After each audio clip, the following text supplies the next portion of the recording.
Hey guys, Violet here. In this episode I'm going to show you how to make the ginger cream filling for the pumpkin angel food cake.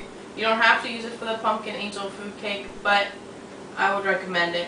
So what you're going to need is 2 cups of cream, 1/4 cup of powdered sugar, confectioner sugar, however you call it, and then a little bit of crystallized ginger. They look like little rock candies in like a jar, like a spice jar. You can find it on the cooking, baking aisle, wherever you guys buy your spices from. If you can't find that, then you could use some regular powdered ginger and maybe add some sugar to it. I don't know if that'll taste right, but I would just go ahead and buy the crystallized ginger, because you can use it in other recipes as well. So like I was saying, they're going to be like little rocks, and you're going to ground them up. So you'll put them into a bowl and smash them, put them into a Ziploc and smash them. But you want them to be a powder, and then we're going to mix that in our mixer, or if you don't have a mixer, then you're going to mix it. So let's go on over to the stand mixer. Okay, so in my stand mixer I've already put in my 2 cups of cream, and then we're going to add in 1/4 cup of the confectioner sugar. I recommend sifting it to prevent any lumps. And then we're going to mix this, on high for about 2 minutes. I don't really know the exact time. We're just going to mix it on high until the cream has become stiff. And I'll show you guys what that looks like.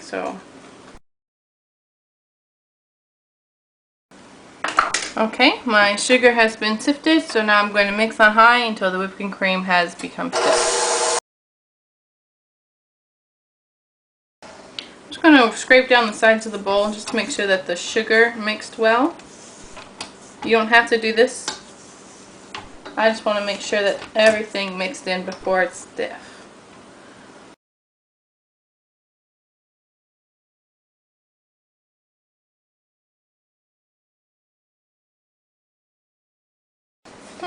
Looks like it may be done.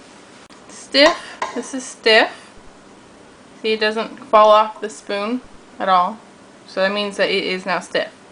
So the next step we're going to do is we're going to fold in the 2 tablespoons of the crystallized ginger.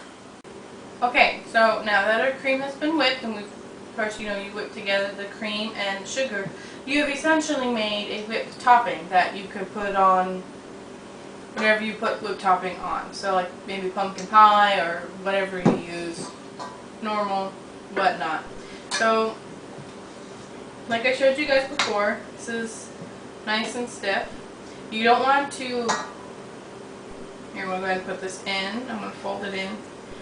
Like I was saying, you don't want to whisk in the ingredients, simply because if you do, you can cause the whipped cream to break. And yes, you can break whipped cream. If you mix it too long, the proteins, they just get so angry with each other that they end up relaxing. And that's what causes a broken whipped cream, in which it'll become runny and you're not going to be able to use it.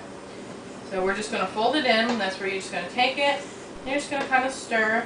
Not too hard, because you don't want to take all the air out of the cream.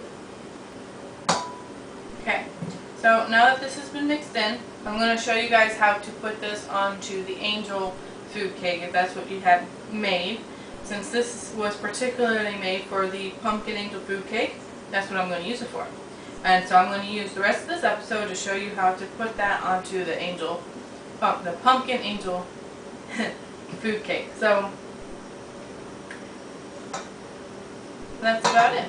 So I'm going to get my cake out, and I'm going to show you guys how to do that next. Okay guys, so we've got our cake. It's cooled down, and we can either use a knife to cut it in half, or we can use a leveler.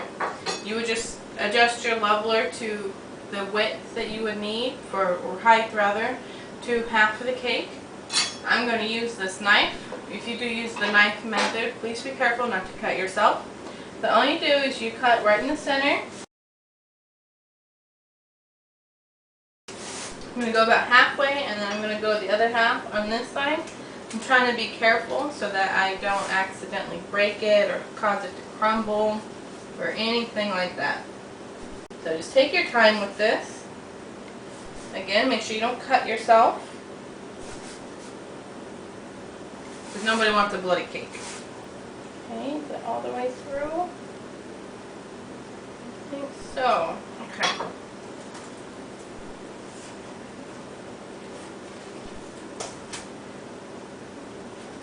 Yeah, okay. I'm going to set this to the side. Put it right in the center. Kind of looks like a big old bagel now. So we're going to take this filling. We're going to put about half of it in the center.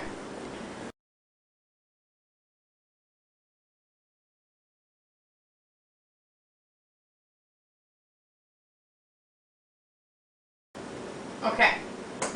So I didn't make it too thick, because if you have it too thick, it's not going to work right. And just like icing a cake, you want to make sure that you pull from the center to the ends, because if you don't, everything's going to pull up in the center and it's going to get all lopsided, and it's just not going to be a pretty picture in the end. So we're going to put this back on top, like that. Then we're going to use the remainder of the filling on top and on the sides.